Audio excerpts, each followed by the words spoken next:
All right. Nice to meet you, mate. Nice to meet you too. How Yeah, are you? You very you were well. on holiday, right? I was, yeah. Went away on a meditation retreat for 7 days. That was really nice. It was nice to just take a break from the world and from work and technology and everything and relax. Mm.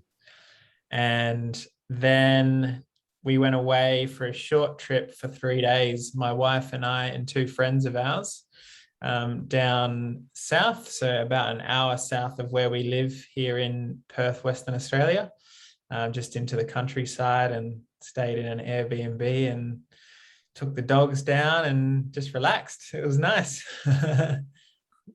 Yeah. That's great. And where have you been on the retreat? So the retreat is just local to where I live. There's a Buddhist society here that I'm a part of, and we have 5 retreats a year. Um, and so, yeah, I've been going on these retreats for about 6 years now, very regularly, and I really, really enjoy them. Like it's it's an opportunity for me to do some self-reflection a little bit about what's happening in my life in the current moment and what kind of person do I want to be?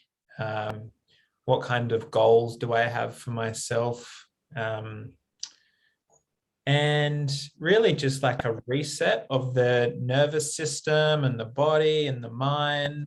And yeah, it's really nice. It's a nice opportunity to take every few months to do that. Yeah, no, I agree. Like I did also some retreats already, some smaller retreats, Hmm. maybe shorter retreats. Mhm. But I also enjoy the right this you enter it's almost right, you enter different world, then you come back into the real world. Yes, yes. And that's part of the difficulty, I think, of navigating it is like when you do transition back into the real world, how much of the relaxation and the restfulness can you take with you into your everyday Mm. life? Can you kind of have some awareness that, well, for me personally anyway, I don't necessarily want to fall straight back into the rat race and be trying to accumulate money and wealth and status and all of this kind of stuff that we're told is important in life. Can I maintain some of that perspective about what is actually important in life? So for me, maybe that's connection with people around me and um, being present with people and experiencing love and care and friendship and things like that. Can I prioritize those things over work and other things that get in the way of our day-to-day existence? Mm. That's often the challenge for me, and there's varying degrees of success in actually doing that. But that's the attempt. Yeah, I mean, right, we used to have, right, the word household comes from, right, the hold, we had a hold in our house. Yeah. We had even where I live, for example, right, we had little, or even Japan, for example, right, there are shrines Mm. often in the house, so there are places for meditation, for practicing mindfulness, Yes. or for at least like remembering the connection to something greater, Yes. right, and not falling into that, right, that short, right, or that narrow minded kind of like, oh, I have to pursue all these things, and right, that we think we have to do in modern society. Yes. Right, it's even reflected in how we live today often, and how houses and apartments are built. So right, you don't want to stay in them. Because Mm. right, especially in this, the people who, the urbanites, they kind of like, right, they're never at home usually, Yes. they Yes. Yeah. Yeah. Yeah. I agree with you. I used to live in my home city of Perth. I used to live in a suburb called Como, which is very, very close to the center of the city. So it's a very much an inner city suburb that is very small houses, small blocks. You're very close to your neighbors. You're very much in the center of the city infrastructure. Like, it's convenient. I mean, there's shops right down the road, there's parks, there's train lines, there's restaurants and cafes and all this kind of stuff that we, value in modern society. So it's convenient, but it's almost claustrophobic in a way because you're so packed in, and it's not really, it's not conducive to having space and taking sanctuary. Whereas where I live now, I've moved now from that suburb of Como into a suburb in the hills of Perth. So it's east of the main city of Perth. We have hills here, and there's state forest and lots of bushland, and so there's nature around where I am here in Roleystone. There's forest, bush, wild animals, and we have a bigger block here with more space between us and our neighbours. So it's much more conducive to having sanctuary, a place to rest and recuperate and revitalize, recharge the energy, and then move back into the world. So there's definitely a different sense that I get in this place when I compare it to the sense that I got in the previous place that I was in. Yeah. Right. Perhaps another point we could touch on is, right, the relationship to our neighbors. So that's also, right, one thing, right, that has completely disappeared in our culture, right? So usually we don't have anything to do with them, don't even want to know anything about them, and that's also very weird, right? That we are in a city, right? We are surrounded by strangers, more or less. And I think that's also something very, very new. Yes. Just in times of like just human history, let's say that we really have no point of contact with them. That's also. Do you have some contact with your neighbors, perhaps? Yeah, my wife and I, when we moved here, when we bought this house, we wanted to make a point of trying to meet our neighbors and let them get to know us a little bit. So we walked around together to each of their houses and knocked on the door and gave them a box of chocolates each and just introduced ourselves and said we're new to the area and asked them about themselves and got to know them a bit. So we know all of our neighbors by name, and the two neighbors immediately next to us we see quite frequently. Jenny lives next door on this side, and she walks her dog past our property, and we also have a dog, so we'll often stop and have a chat to her while she's walking the dog past our house. Her husband is Danny. And then on the other side, our neighbor is Todd. He's currently building. So that was a vacant block there. He's building his house. So we've gotten to see over the last 6 months the house slowly start to come together. And we'll see him from time to time, walking around his yard and with construction materials. He's a builder by trade. So he's, building the house himself with his son and a few of his other employees. And so, we'll stop and have a chat and how things are going and all that kind of stuff. So for me it feels nicer to have some kind of connection with my neighbors. And I definitely experienced not knowing my neighbors at all. That felt I think at that time in my life I had a preference not to know my neighbors. Like, I actually felt more secure and safe just being insular and not really feeling the desire for connection or openness or intimacy with people. And I think my sense of the importance of connection has changed over the years, and so that's become more valuable to me. And now I go out of my way to try and build that sense of connection with my neighbors. Yeah. What about you, where you're living? I would say, so perhaps I say a little bit about where I live. I also had this in my last conversation with Guy. It kind of like was very funny. Like we really came to this topic. I don't know why. But right, I live in the countryside, next to Vienna. Do you know? Have you ever been here? I've been to Austria? Europe. I've not been to Austria. No. Okay. But yeah, I live like, I don't know, 30 kilometers south of Vienna in the countryside. And this place is kind of, so my relatives lived here for quite a long time. I don't know. So definitely since my parents were around, and like the family of my father, I think they live for very long time in there where they live in their village. So that's all very close. That's all in a, I don't know, I can get to all my relatives in like 20 minutes by car. So it's they're very, very close, all of them. Having said that, I don't actually really have contact with my neighbors. Even though I grew up here, right? I don't even have much to do with the people I knew from school or so. Yes.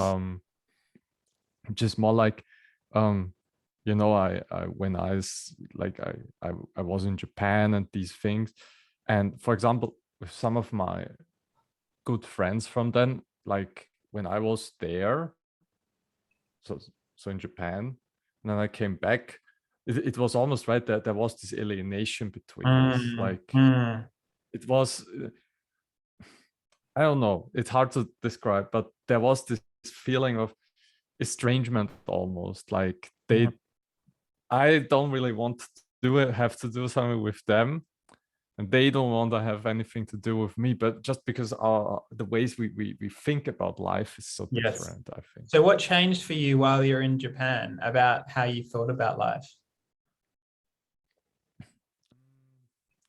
The thing is, what changed for me? So first thing is, when I went there, like I kind of like I romanticized it a little bit. So I was in Kyoto. I don't know if you have been there. Yeah, But there's like, I've been to Tokyo. I've been to I forget the name of the North Island in Japan. Hokkaido. I've been to Hokkaido as well. Yeah, I haven't been to Yeah. Kyoto though. Hokkaido is wonderful. Hokkaido is beautiful. We went skiing there. Yeah. It was Yeah, I know that the Australians all go skiing. I was there in winter, like really when like the snowfall was heavy, and like the Australians were all coming like with ski equipment, and like really, really a lot. Yeah, because we don't have snow in Australia. In Austria, you can go skiing wherever you like. You can't do that in Australia. But you could go to New Zealand, right? Yes, we do have some ski resorts in Eastern Australia, in New South Wales and Victoria, but not in Western Australia. We don't have anywhere that you can ski in Western Australia. Yeah, but then I also, where have you been in Niseko? Perhaps that's most famous. Yeah, if you were Hokkaido. we didn't go to Niseko. No, we went to Club Med, which is it's east of Niseko. Ah, okay. Well, that's great. That's great. I guess I would also rather go to Japan for skiing and not to New Zealand or so. I worked for a summer in a skiing place. It was in summer, but it was just cool to be in the mountains. Yeah, absolutely. All right, so in Kyoto, what's cool there is, right, that the history is really alive. So just there, you have so many buildings that are thousands of, at least 1,000 years old, and or hundreds of years at least. And I've always been very attracted to those things that give life to a culture, something that animates a culture, that which we consider sacred, that which we consider holy. And but the shock for me was that Japan has changed so radically after the Industrial Revolution. So Yeah. the in Japan it was the Meiji Revolution, where Japan really transformed themselves into a modern industrial state in just 40 years or so, really in just one generation. And like the speed of that society was very unhealthy just to my being. Like, and also and all these nihilistic things that then the overwork, that even some people die from overwork, and also then then also they are usually considered friendly or polite, but in reality it's that they are really distant to each other. And I've also seen situations where they were not helpful at all to others. So especially then to people, to the Japanese, like so yeah, this just shows us, right, how severe the nihilism of Yes. modernity really is. Yes. Coming back to my place, so there's a lot of activity going on out there. So there's a large just this where I live, all around here, there are a lot of construction sites. Just because this place here is very popular for like people just to move here. Yeah. Since the last, I don't know, 10 years or so, just because it's close to Vienna, but also on the countryside, so you can have a garden, and you can go with the dog to the country, to the fields, and really take them out there, and really do long strolls. And then also for the children it might be better. But that also causes that there are a lot of people living here that are really not from here, or not have no, like, they come from somewhere, often Eastern Europe, or some people even from Germany. And but I don't know. I'm not really, like, I see how they behave. So for example, there's just a playground over there, and for example, like, the adults often, they come just to drink, and I don't know. Or even I see often people now, young mothers, who pay more attention to the smartphone than their child. Yes. And that I think you might also see that. Yeah. And I don't know. I don't know what to do with that. I don't want to be moralizing, right? Or condescending, I think is the word. I don't want to do that either, so I'd rather keep to myself.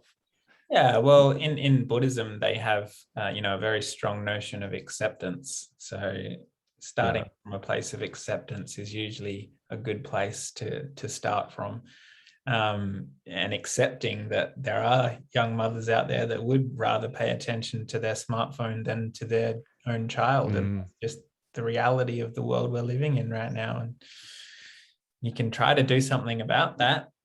Whether you speak directly to that mother herself, or you try to raise awareness in society about the importance of bonding with your child and attuning to their needs in any given moment. But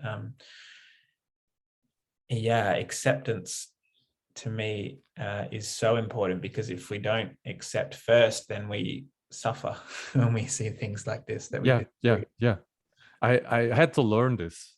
Because I always wanted to, like, years ago, like, I wanted to change everything. And I really had to detach myself from that, and just I accept how things are. And perhaps I try to understand them better by, for example, reading philosophy or so.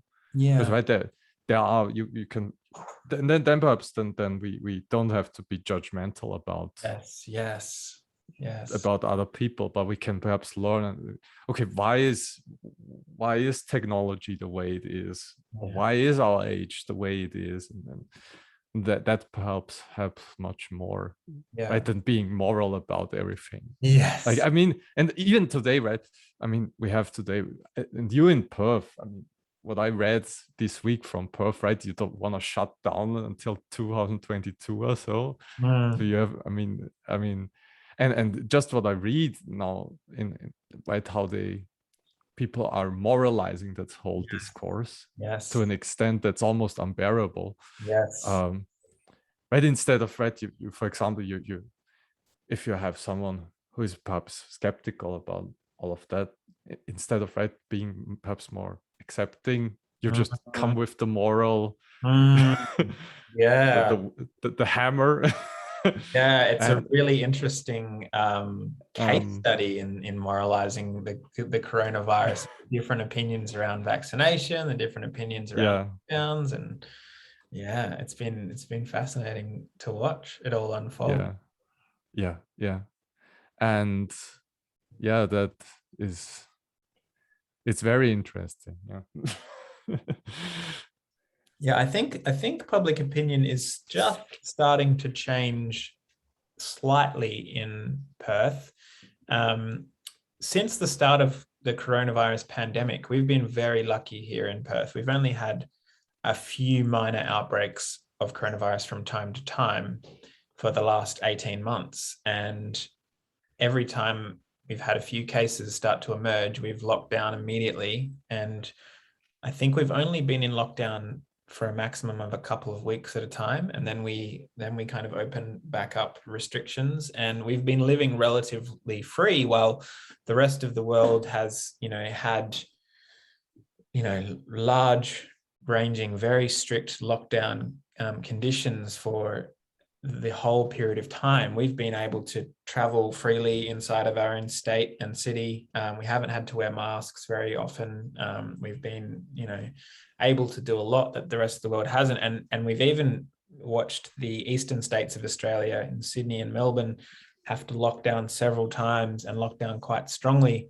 And so we've kept a strong board. Our premier is who you would have been reading about in these articles that you've been reading. Our premier has a very, very strong policy on our state border, and we don't allow very many people into our state internationally or from other states within Australia. And if they do come in, they have to quarantine for 14 days and take, 3 different coronavirus tests on day 2, on day 5, and day 11, or something like that. So very, very strict. And it's worked. I mean, if your sole objective is to keep coronavirus out, it's been successful.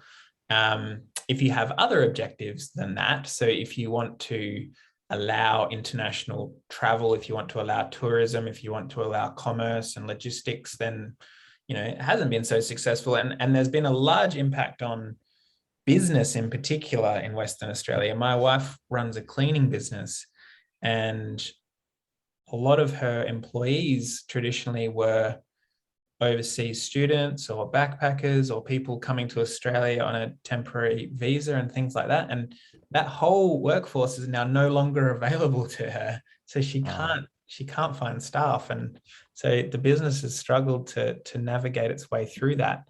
And there are impacts on mental health with lockdowns, for sure. So there are considerations that need to be taken into account. But yeah, as I say, public opinion seems to be slowly changing in Perth now. It used to be very, very much on board with the premier and like, yes, that's the best policy. Lockdown, be very strict, keep everyone out. This is great because we're safe. Now, as our vaccination rate starts to increase, I think we're at about 25 to 30% in Western Australia now. We want to get to 70 or 80%. But as that vaccination rate starts to increase, more and more of the public here are being convinced by the argument that we should start to remove some of our restrictions and start to open up and allow more people in and allow businesses to get back to usual way of operating and things like that. So I am sensing a slight change over time. Good. Yeah, in Europe, it's I don't even want to go into that. Yeah, just the moralizing is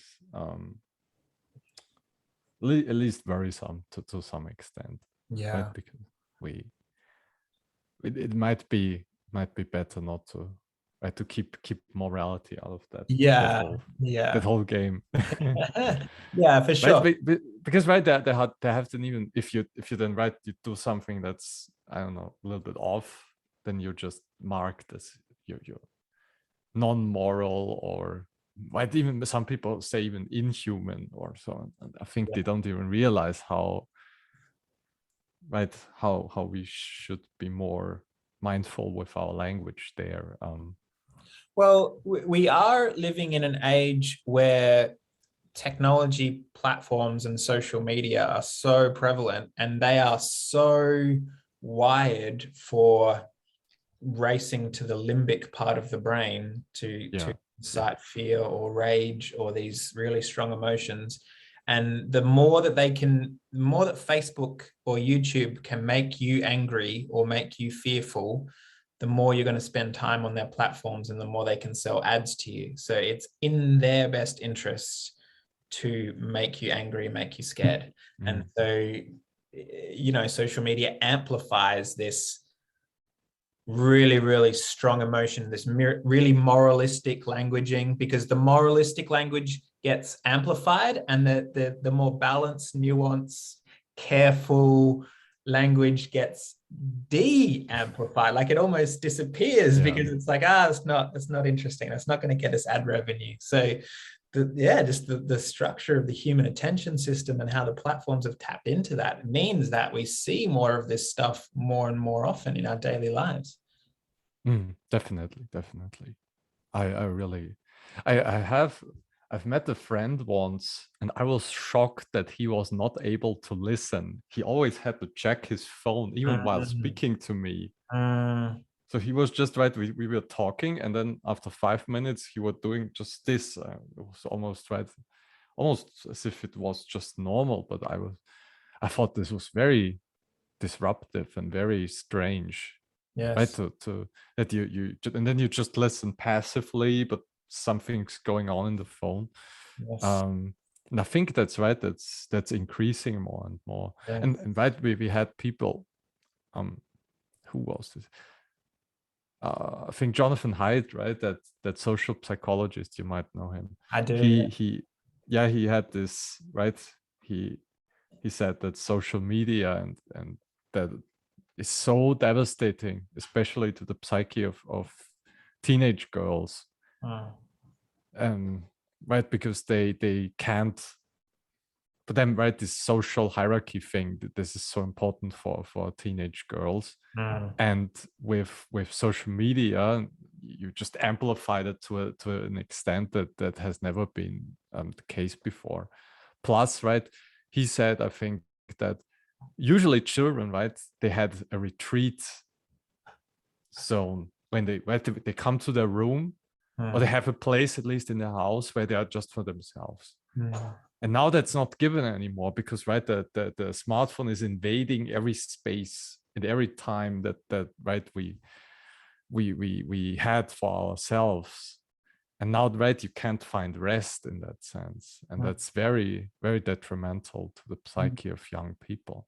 Yeah. um and that's also right, that I see some people calling, let's perhaps give the smartphone not to the 2-year-old, but maybe let's wait until they are older.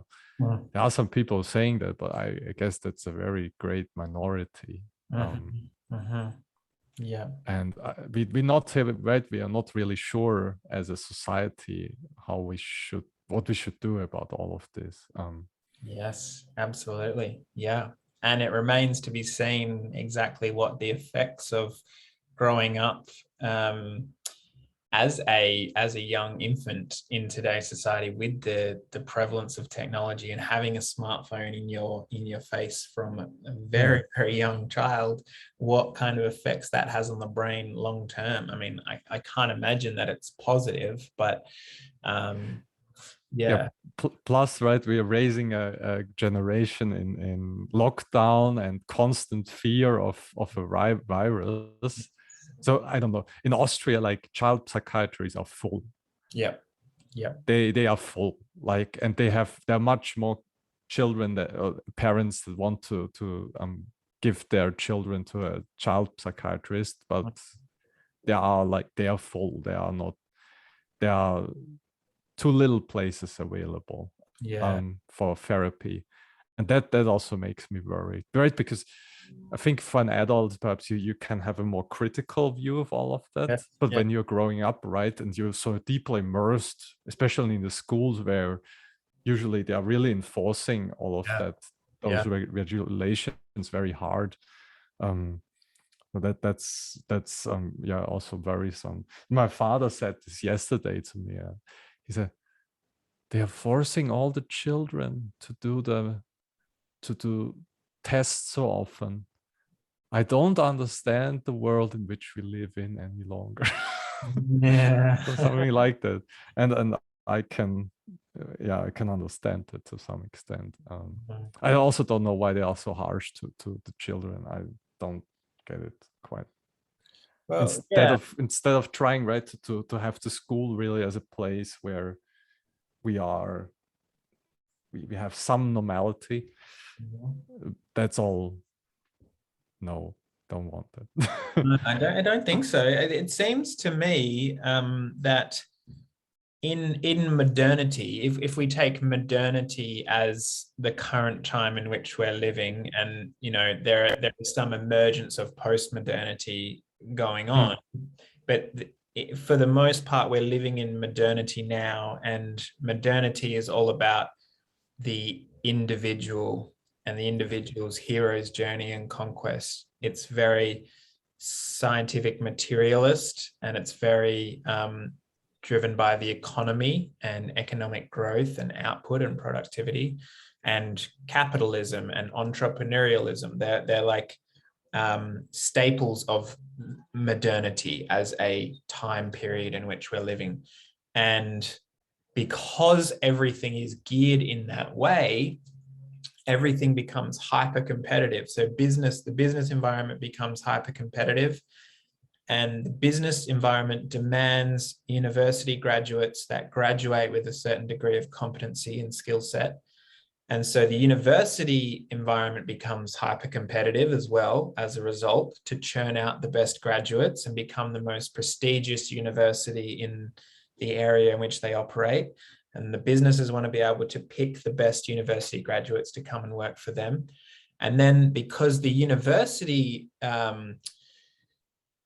ecology is so hyper competitive, the schooling system to get into university also becomes hyper competitive. And so the only way to produce university entrance exams and get the best entrance into your university is to test them constantly and to know exactly how they're performing on English, maths, and science, and any other skill set that you see important, and be gearing them towards passing tests. So instead of actually learning how to think critically, learning how to create, learning how to solve problems and think outside the box, and to view projects from various different angles, it's much more very, very structured curriculums that want to teach you specific things so that you can pass the test when you get tested. Then once that test is done,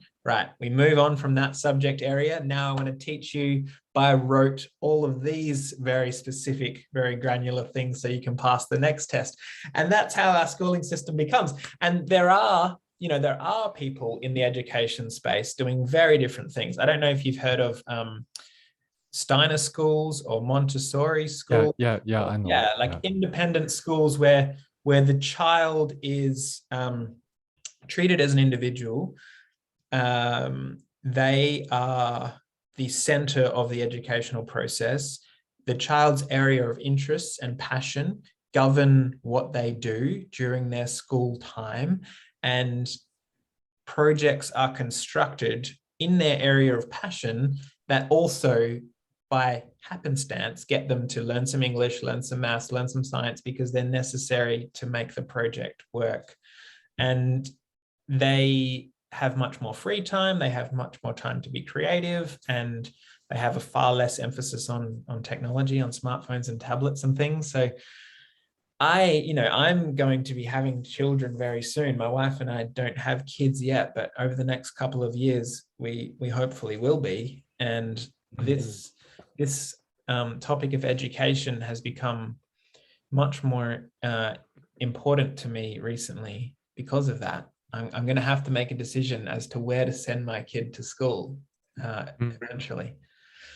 And so, yeah, look at the really hyper competitive public schooling system and private schooling system and go, doesn't seem like the place that I want to be sending my kid to.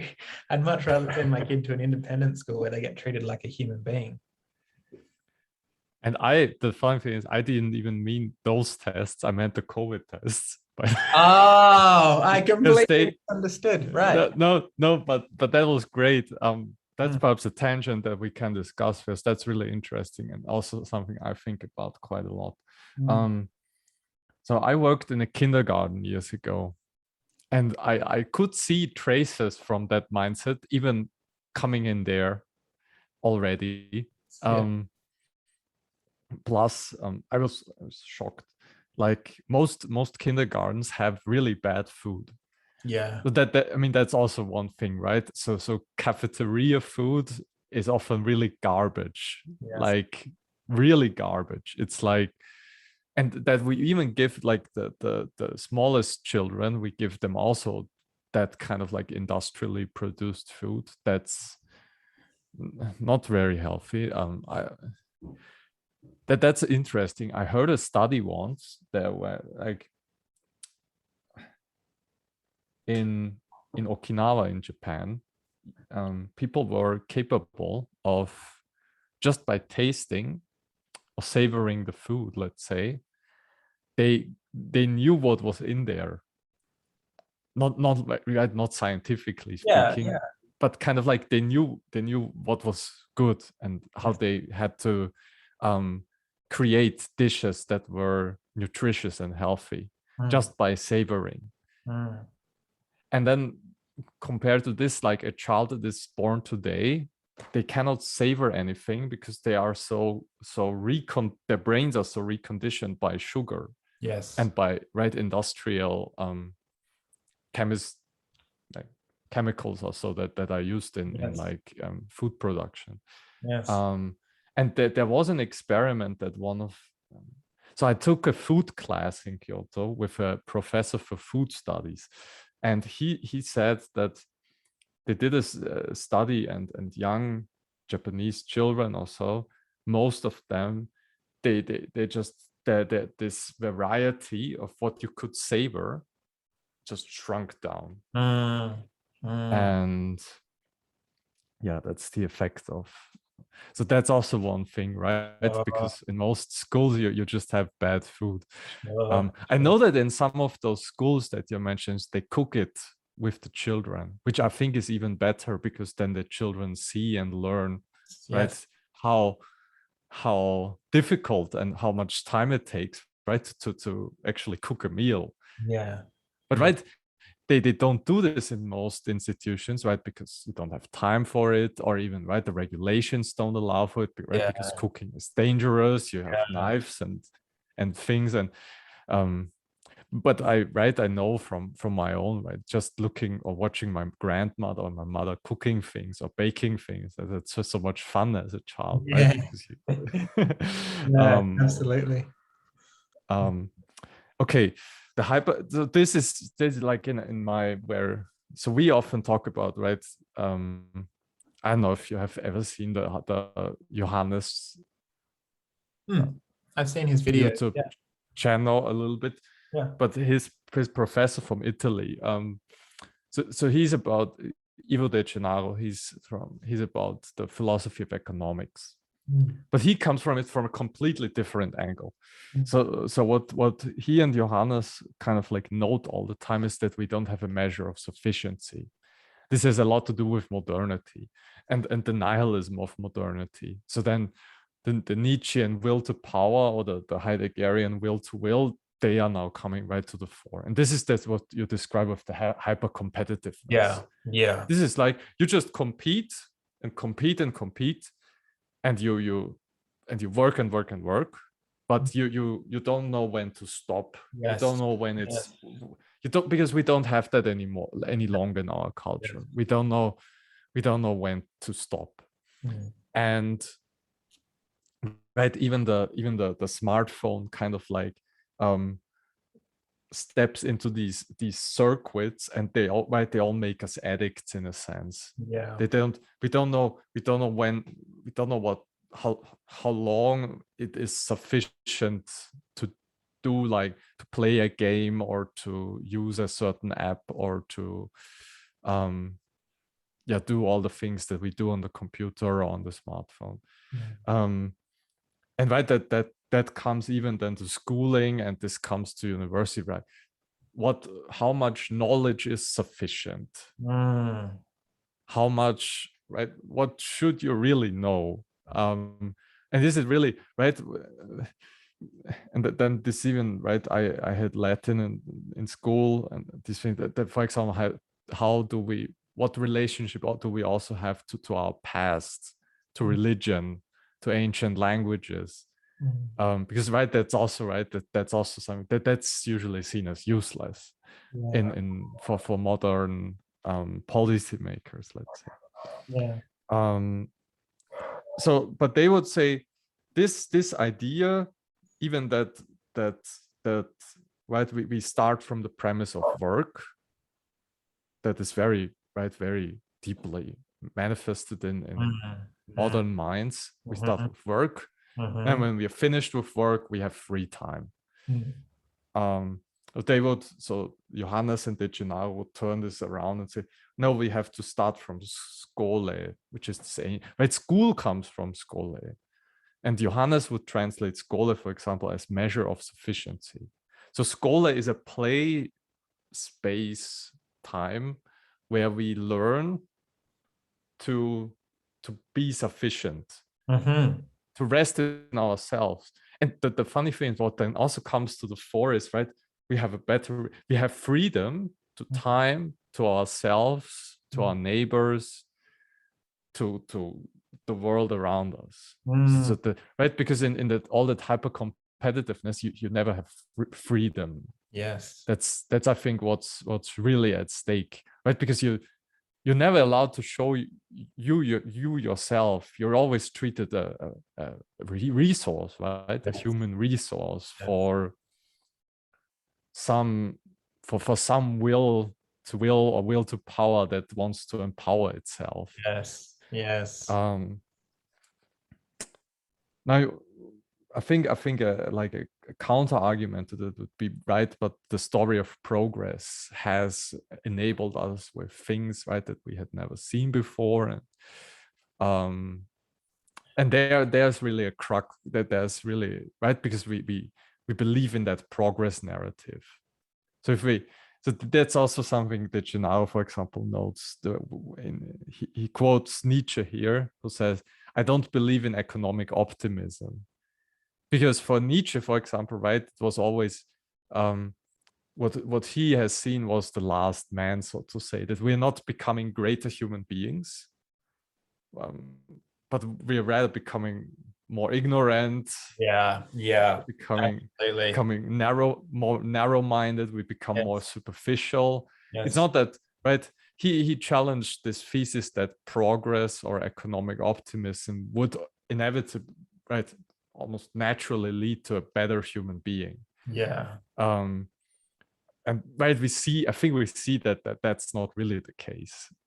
That we rather become more neurotic, that we become more anxious, that we become more hostile to each other, that we become, and then right then when we think about like the war of things in the last century, then how violent we also have become to each other, then that thing I think really becomes clear what Nietzsche has foreseen.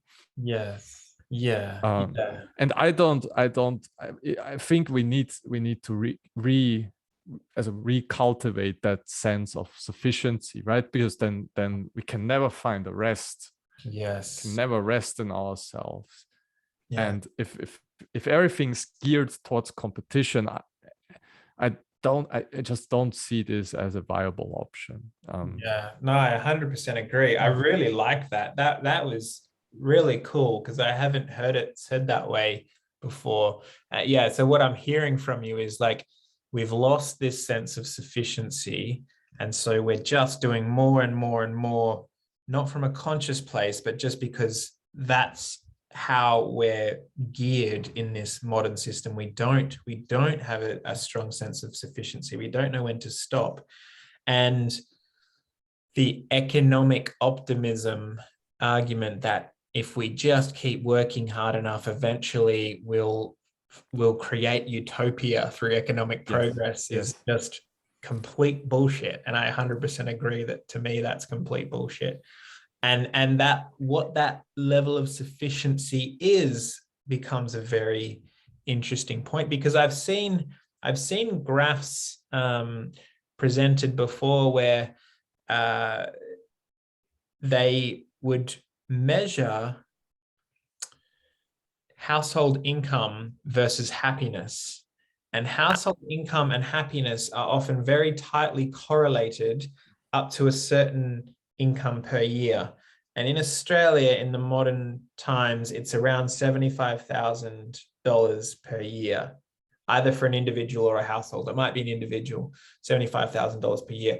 So happiness and income, GDP per capita, move up together up to a certain threshold. Then once you get past $75,000 a year, happiness flattens out and becomes very flat, and income keeps going up. And so at that point, there's an uncoupling of the correlation between happiness and GDP per capita, and they no longer have any bearing on each other. So adding more income doesn't add any more happiness. And so to me, that's some evidence of a point of sufficiency. Mm. Once in modern Australia, once you have $75,000 per year, that's sufficient. Now stop trying to earn more income after that point. Start spending your excess time on other things like family, like community, like being in service to people, like connection, like spirituality or philosophy or whatever it is that takes your interest. But don't blindly go on trying to earn more and more money, because it's actually not going to make any difference to your quality of life at the end of the day. I would say, right, Japan has had for quite a long time, you know, maybe the Gini coefficient. Mm-hmm. This is a measure, right, that measures the inequality or equality in a given society, just by also GDP standards. Yes, yeah. And Japan had always had one of the lowest Gini coefficients, which meant, right, that you had a large middle class, and almost all families were gathered in the middle class. Mm. And there the inequality was rather low. So it didn't matter like where you were in society, most people belonged to the same class, let's say. And that's, I guess, that's perhaps one thing perhaps to see, right? I really don't like that right, the middle classes are in all the industrial countries are usually shrinking, and they are usually the people who really carry Yes. the whole economy, right? But Yes. right, it's usually when it comes to policies, it's usually like you take away something from them. Yeah. And I really, but because then when you have, let's say, a large middle class, I guess, then also that all these things where status anxiety and all of that doesn't kick in so much, right? And you can say, I'm sufficient with what I have. But also because, right, you see that all the other people, they are not so much different from you yourself. Yeah. Yeah. So I think that, right, that all policies should be more concerned, right, be how we treat the middle class, right, because they also pull up the lower, right. It's like yeah. So, Anyways. Daniel, I want to ask you, because I'm curious about the influence that the Japanese culture has had on you, and staying there for as long as you did. How long did you actually stay in Japan? I stayed for a year, and then I went for 3 times or so again, like, I don't know, for just a month. Yeah. So So what pulled you there? no, I was quite nihilistic before. um I saw something was lacking in our culture. Something like that. There's this, again, this restlessness, and everything's so, right, everything's loud and everything, you can't find rest. And um I really felt unhappy Yeah. in the culture, and almost sick from it. Yeah. So right, when it comes to almost physical, right, sickness almost, then um That's a strong motivator to find something different. yeah. Right, and we mentioned it a little bit, right, the food, Yes. the right, we drink so much alcohol in our culture. I don't know where that came from. It's almost, right, this binge drinking. I have a strong theory on where that came from. I think we're trying to numb out from the fact that the meaning crisis that results in depression and anxiety at such high rates, that we're trying to numb out from the existential pain. That's Yeah, why I mean, alcohol is so prevalent in our society today. of course, I mean, yeah. So that, then, right, but even, right, the numbing down, this comes back to like modern music. That comes, right, that modern music is very loud and Yeah. beat heavy, and it's like more like, it's very, right, it suppresses everything in the head. Yeah. And Yeah.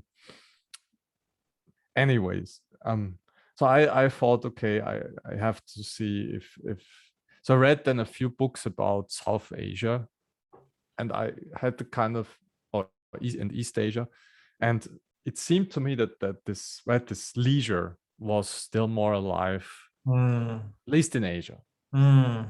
Mm. right, because Europe was really, right, we all industrialized and Yeah. everything. Yeah. Okay, so then I went to Japan. I did my exchange year in Kyoto, and okay, in Japan it's kind of stark, like contrasted, right, because you have really hyper modernity at one point and hyper technology, and then you have all those tea gardens, and, right, the Zen gardens and the temples and the Yeah. shrines. And there, it's so fascinating to see that the Japanese people, when they go on a holiday trip, they are so different, right? They are so leisurely, and they really know that they are so, and then compared to, right, in this, when they work, they are like really in that working mode, like really, really hard. um and it's also like the Japanese people themselves, they're very polite, they are usually very calm, they are not so like the Europeans are. Europeans are they're really decentered. Some Japanese people, at least, I didn't have that feeling. Still, I don't know. Do you feel like you've been able to incorporate that leisure into your daily life now? Yeah, more so. I mean, I go strolling almost every day for 1 or 2 hours. So Oh, that's like one of my, and it's easier here, right? Because I've not really been affected by the pandemic. yeah. So I don't, I, it's really not that, like, it might have been different if I would live in the city, Yeah. right? Just because they're mask wearing and all of that is strong, most strong and forced, and but even the lockdowns were harsher. Yeah. But Yeah. I just, when I go to the fields, for example, for my stroll, there's just nothing there. Yeah. And then Yeah. you're just alone with the. Yeah, I've actually watched some of your videos that you've done on your strolls, and I really like that modality of exploring thought. I've watched a lot of Guy's videos as well when he strolls around Yeah. little neighborhood in San Francisco Bay, and just will pick up a thought and just will play with it and meander with it and see what emerges. And it's nice just to kind of feel like I'm walking with you, or I'm walking with Guy, and I'm present for what you're present to, and I'm hearing your thought process just tick over, and it's a nice experience. And we have this wonderful platform, YouTube, that can be used for so many different things, and that's one of the really beautiful things to me, is that, things like this are being explored. Speaking of which, one of two of the videos that I really enjoyed that you were a part of were on Guy's channel. One of them was a practice he had a few of you doing. So it was yourself, Guy, Fiverr, maybe OG, and a few of these others in the philosophical fellowship videos that I've really appreciated. I've loved that. That's been such a strong pull for me. I'm like, wow, that's so cool that you guys are getting together and doing these things. Was the awareness is and awareness notices practice. I really, really liked that, because that was very similar to some practices that exist in Buddhism, where you're noticing the qualities of awareness. Yeah. And how awareness appears to us, and then through that lens, what awareness is aware of, what's showing up in awareness. And it was you guys went really deep on that one. Like, it was 2 hours, and it was like you were all dropping into this zone of like really slow, mindful presence, and it was beautiful to see. I really, really liked it. There was something really special about that practice. The other one I really liked was Guy presented a Martin Buber line, which was I'm going to get this wrong.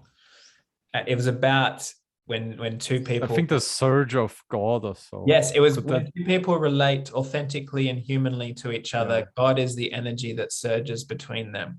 Yeah. And the line was repeated a few times between you. And then it was just a free-form dialogue around what was happening for you guys after meditating on that line for some time. And yeah, that was really powerful again, because there were all these things emerging around how God actually manifests through the connection that human beings can have, and amongst the group collective dynamic, and the authentically and humanly relating. Like, all of those aspects were just in this melting pot, and there was some really, really nice stuff coming out of it. And I was like, oh yeah, I really enjoyed it. So I wanted to ask you about your experience of those practices in those videos.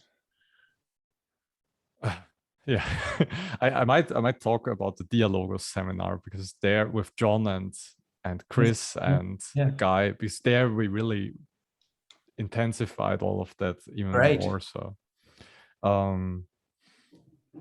So, right, first of all, right,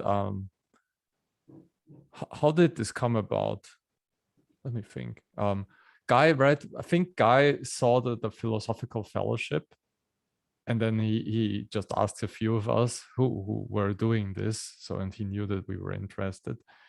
And I remember there was one so beautiful also in the fellowship, where Thomas, he started to cry almost. And really there I was like, so there was really something opening up that was astonishingly beautiful, from like this point of human connection. And as you said with the Buber, and that was also very present there.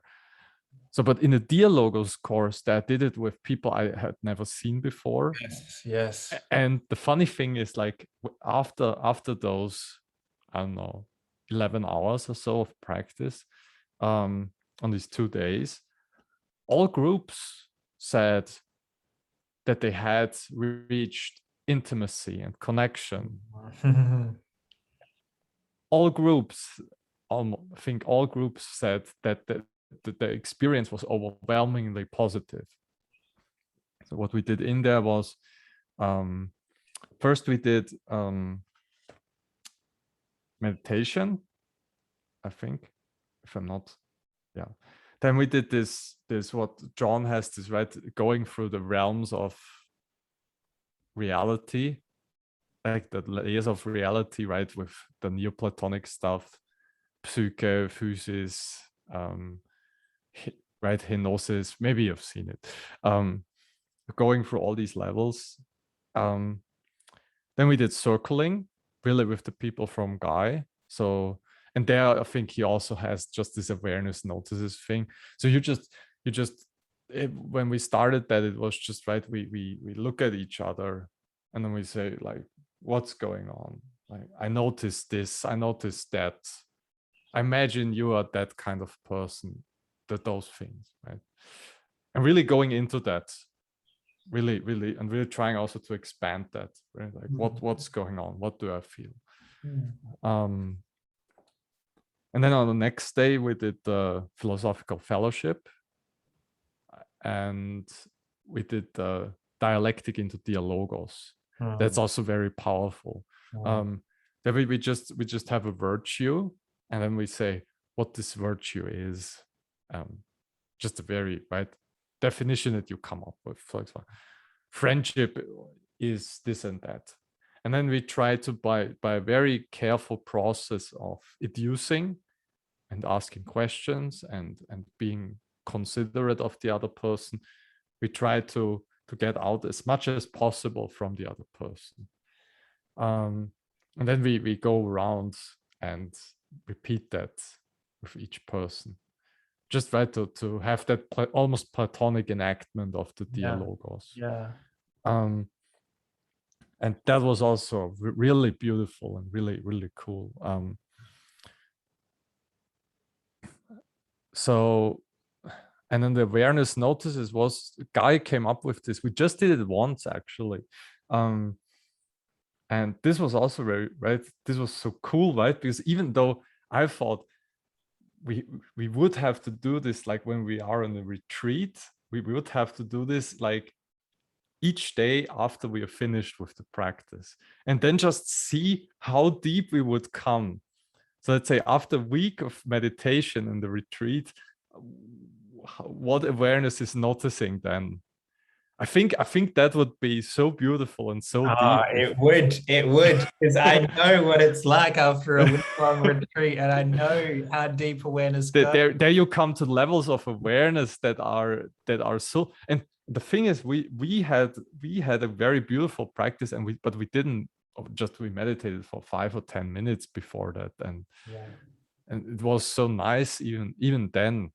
But I thought if we really had a long meditation, how it would be then, I thought that would be something.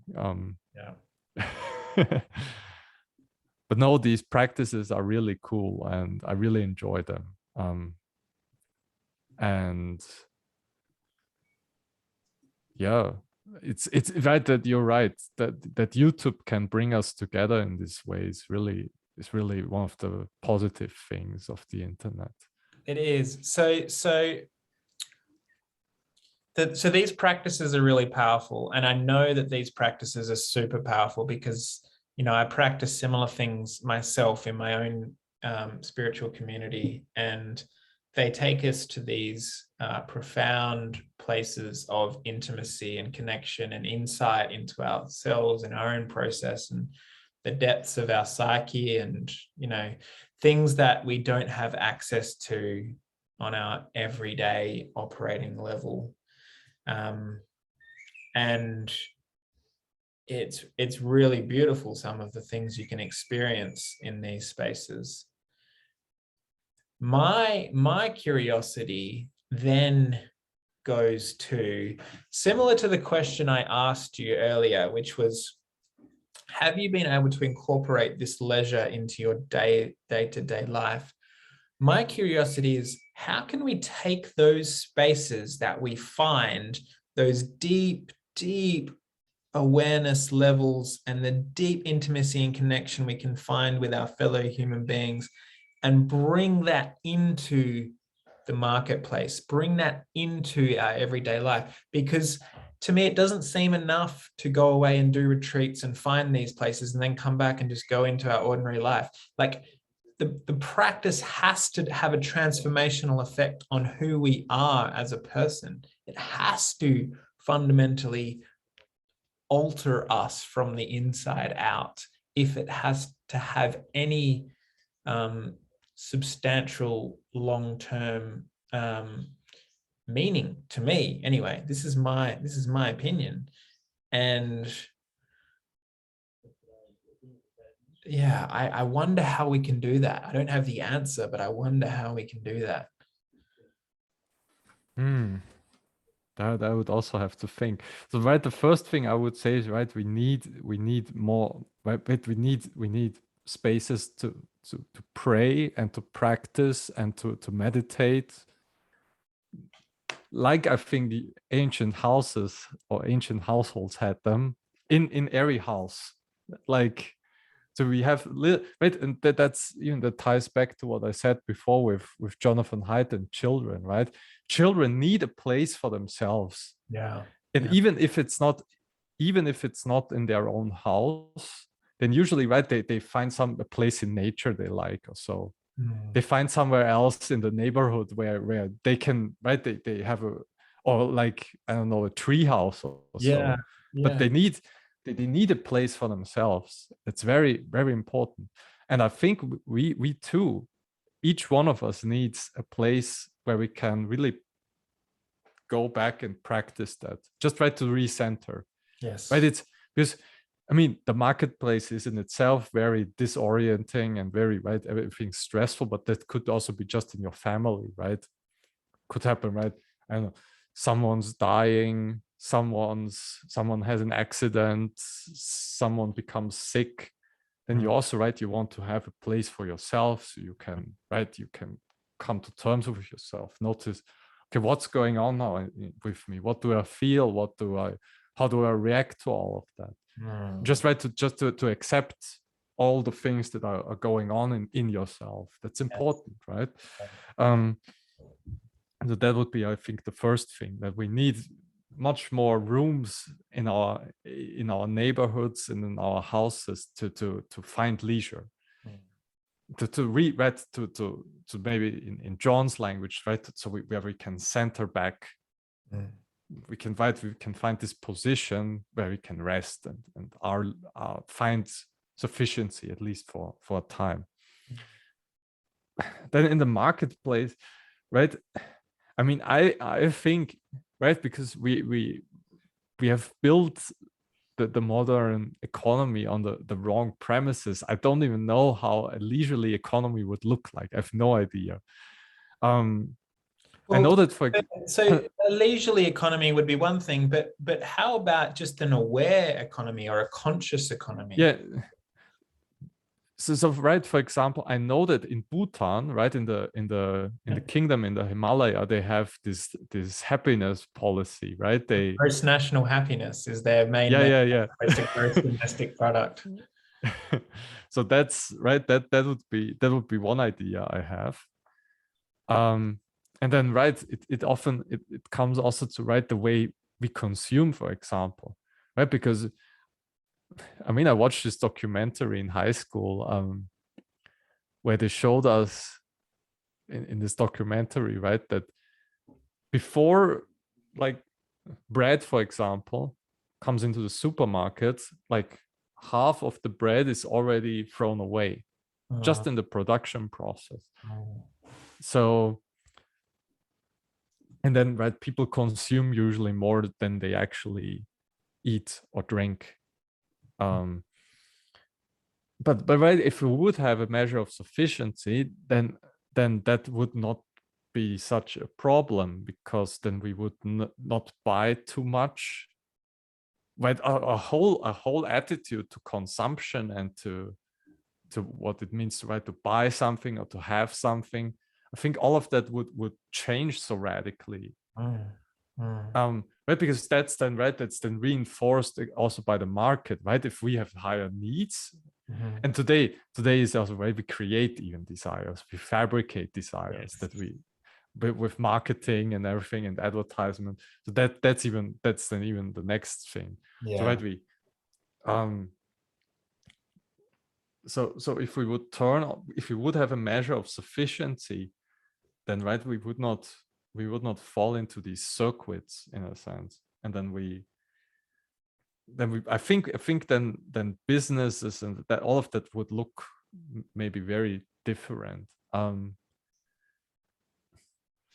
creating an awareness for that, right, which some people try to do, I think that would be one good step to begin, I guess. But just changing, right, it has to start with the mindset of people, like, right, because only then if then consumer choices will change, and then the market will perhaps also change. And I think that's how it could unfold, perhaps. Yeah.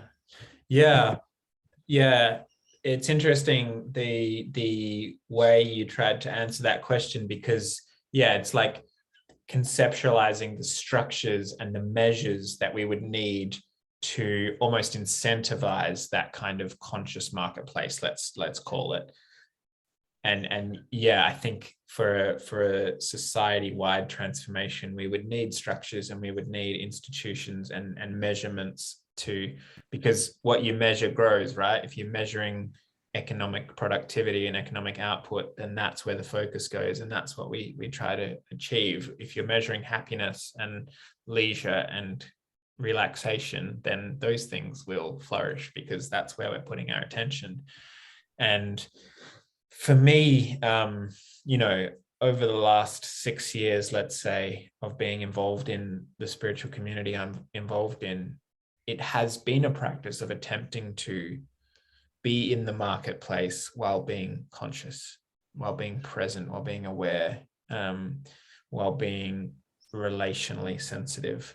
And I notice myself, just as one individual, having my thoughts and attention pulled in different directions, because I run a business, I run an accounting business. And so there are incentives for me to work really hard when my business is very busy. And so I might, work 10, 12 hours a day some days to try and get through the work so that my clients are happy and they pay my bills, right? So that I have enough money to feed my family and pay my mortgage off. So I am making a choice there. I'm making a choice to work really hard for a period of time, because the consequence of doing that will be some extra money, and I want to have that extra money. But I also, while I'm doing that, if I'm working 10 to 12 hours a day, I don't want to be a zombie for those 10 to 12 hours. I don't want to turn off my personality and turn off my conscious awareness. I don't want to just go into a work mode, like you were speaking about. The Japanese people can just go into a work mode and just work, and that's all. I want to work, but also keep a sense of myself with me. It's like I'm struggling to find the words here for what I'm trying to describe, but I want to work in a way that can integrate all parts of me and can hold all parts of me, so all of me can go on that journey. I just want to say, right, it's weird. I think about this as well, right, because there are some Japanese masters, like some master craftsmen, for example. They work really hard, right, and really focused and really with high determination just to what they are doing. And they did this not just in modernity, but also before that. Yeah. Right? Because that's even in Buddhism, right? Whatever you do, you should put the best of your effort into it. Right? Totality into it. Yes. And it's very Zen. That's Zen Buddhism is very, very much like that. Totality of focused awareness on one thing at a time. And you don't multitask, you don't try and do two things at a time. You do one thing at a time with your absolute totality of focus. Yes. And I mean, I really, really like Japanese craft. I think it's so it really shows you what people can, what human beings can actually produce. Yeah, that's wonderful. That I'm just I admire that so much. I think it's so these things are so beautiful. And but right, that there you also work really hard, right? Those people work really hard, and even in the Zen monasteries, they work really hard.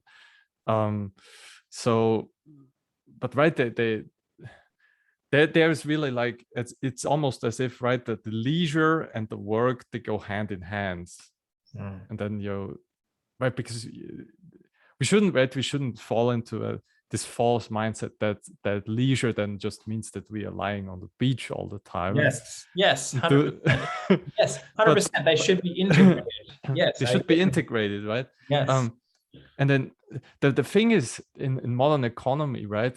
And there is a thing where I would perhaps place my critique, that we have so many tasks that detach us from things, detach us from the world. Right, no matter how hard we work, we can't create this sense that we are really involved in the world. So right, then even in Japanese, for example, in this, so the spontaneous answer that just comes up to my mind now might have to do with just the fact that we have so many customer services. So right, we have a service economy basically, right? We don't produce anything, and we are also not really involved in agriculture, except for very few people. Maybe that's one reason why there's this great alienation, right, from ourselves to the work. Karl Marx, for example, he talks about the fourfold alienation, right, that he saw coming with the advent of modern factories. Because what he saw, right, is you're just a wheel in a giant machine. Yeah. You're just doing one task at a time. Instead of like a shoemaker before that, for example, he was involved in the whole process. So he was talking with the person who wanted the shoe, then he created the shoe and made everything, and then he also gave the shoe to the person who ordered it, and he was involved in the whole process. And today, right, you just have one task somewhere, and so, right, our economy is, right, it's also, right, so my mother always, she really bemoans that all these small businesses, right, small craftspeople, small shoemakers, small all these small businesses, right, they are disappearing because they just can't compete with these large factories like Amazon, or all those discounter, for example, when it comes to fashion, for example. But you just can't compete with those low price retailers who throw, right, so we have, this is from the German Korean philosopher Byung-Chul Han. He thinks that our relationship to things has completely changed in modernity as well. We are surrounded what he calls non-things. So a smartphone, for example, is a non-thing. You can't even, in German, we have a word called hard thing. When something becomes really dear to you, then it's a hard thing. So, for example, right, I don't know, you have a tea bowl and you use it very often, every day or so, and then when it becomes dear to you, or you have kitchen equipment that you use, or spoons, or right, use them all the time, and then they become dear to you, they become hard things. Yes. Right? But today we have a very strange relationship also to things. So right, we buy something, and then after 2 years, when we don't like it, we throw it away. And right, but in the Middle Ages or so, they had things, right, they could use for decades, or even, right, 100 years or so. They could use the same thing. Yeah. Just, as the furniture. And I think if we would, right, in our work, if we would have really just, right, if we would also treat people like that, right, not as right right, in Heidegger's language, standing resources, standing reserve, right, but really, right, really treat the people as as a DAO. If we would even treat perhaps things as a DAO, if by DAOing the world, think about John and Chris saying that, and then we would put in the necessary work, such a we DAO the world, then I think we would also, then we could do hard work, but be also really nourished by it. I believe. Yeah, beautiful, beautiful. I really like that notion, and I think it's accurate that we could be nourished by the work that we do. It is possible to get to that place as individuals, and if enough individuals are nourished by the work that they do, then that has a spillover effect on society and a transformational effect on society, because it's catching. So yeah, 100%. I agree. And right, then again, if we would have hard things around us, then we would also have kind of like sufficiency with those hard things, because then we don't think, I need a new, I don't know, a new phone, or I need a new car, and I need a new this and new that, and then right, and then all this restlessness and this anxiety kicks in. Yeah, for sure. Yeah, absolutely. Well, it's been really nice talking with Daniel. I very much appreciated the opportunity to speak with you and to get to know you. As I said, I've watched your YouTube channel and some videos that you've done with Guy, and you have a very you have like a gentle nature to you and a sweet nature to you, and I think that's really valuable and rare in today's world. And I'm glad I got to experience that firsthand. So thank you very much for taking the time to dialogue. Thank you for inviting me. It was really nice. I now I'm really happy. Good. I'm glad to hear that. That's fantastic. Yeah. All right. It's been a pleasure, my friend. And I hope to do it again sometime as well. I'd love to catch up and speak sometime soon. Yeah, whenever you have time, ask me and we can set up another dialogue. Brilliant. Of course. That would be great. All right. Take care, my friend. Take care. Have a good rest of your day. Thank you. You Bye. too. Bye. Bye.